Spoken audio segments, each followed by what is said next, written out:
Okay, this is a quick care guide for mollies, black mollies, Dalmatian mollies, balloon mollies. It's pretty much all the same, ladder tails, whatever. In my experience, anything 10 gallons and up. I know a lot of people recommend 20 gallons and up, but I've seen people pull off the 10 gallons and up as long as they keep up with that water quality. Uh, it's about a 3.5, 4 inch fish. I've seen a few 5 inch mollies, but that's in the later stages of their life. They usually get about 3.5, 4 inches. In my opinion, they do way better in hard water. I have seen people pull it off in soft water. I've even pulled it off in soft water, but in my opinion, they do way better in hard water. Probably like a 7.0 and up, like for pH. That's where I would start it. Yeah. They can be a little nippy. Like it's very rare. Honestly, these fish are peace as long as you're having a big enough, area. But here and there, you can see them get a little nippy, just a little bit. Like, not nothing to worry about. But if you have a real fragile fish in there, I don't know. I probably wouldn't put it in that tank. There's no real swimming region that they're in. I know a lot of people say they're middle swimmers or they swim here. Like no, they swim wherever they want to. Really, there's no specific spot where they swim at. As far as eating, they'll take flakes, just ordinary flakes. I noticed they really like tubifix. I said I wasn't going to feed them because I'm currently dosing General Cure in the tank, and I'm cutting down on the feedings. But live bears in general really like freeze-dried tubifix. As you see, they're just yeah, that's tubifix for them. Flakes, tubifix, high-protein foods, freeze-dried bloodworms. They even will eat Daphnia.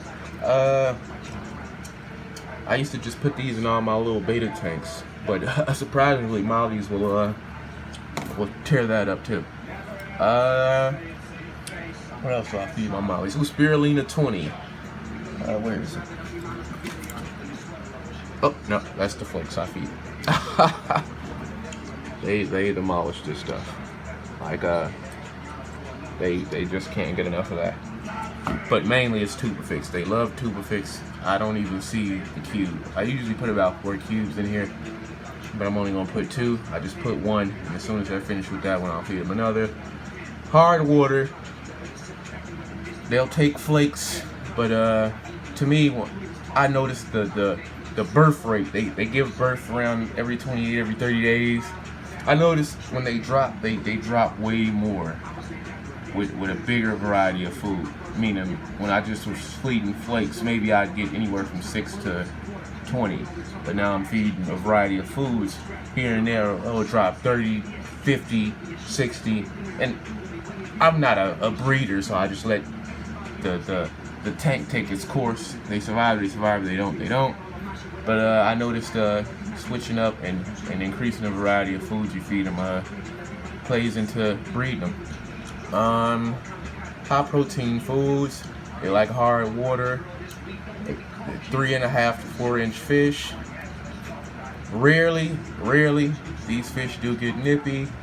They can crossbreed with guppies, so that would be something I would keep track of. I wouldn't put too many males mollies or too many female mollies in with male guppies. I would try to keep the number of each even. Yeah, it's a really fun fish. Dalmatian mollies, ladder tail mollies, black mollies, balloon mollies. Yeah, they're all fun fish. Give them a try. You can feed them regular flakes and they'll still breed, but from my experience, feeding them more, a bigger variety, Daphnia, bloodworms, tubifix, they seem to breed much more readily than if I were to just feed flakes. Yeah, try to keep 1 male to 3 to 4 females, and you should have some type of success. Oh yeah, and you can keep these fish in strictly freshwater. You don't need to put salt in at all. I know what you hear. It's with some breeders that breed in brackish water. But even then, if you keep these fish in fresh water, if they just drop one sampling of fry, you're finna have some mollies, because that new batch of mollies that just dropped will be adapted to your fresh water, so you won't have to add salt anymore. If you were adding salt, just right around that time the new one's gonna hatch, drop her in fresh water, or stop putting the salt in as soon as you see these new guys, and they'll adapt to the fresh water. Won't even have to put any salt in the water any longer. Molly, easy beginner fish, 3 to 4 inches. I just want a quick recap: 3 to 4 inches. They'll just take flakes readily, but if you feed them a variety of foods, they tend to breed more and produce more fry. Yeah, peaceful community fish, or you can keep it by itself.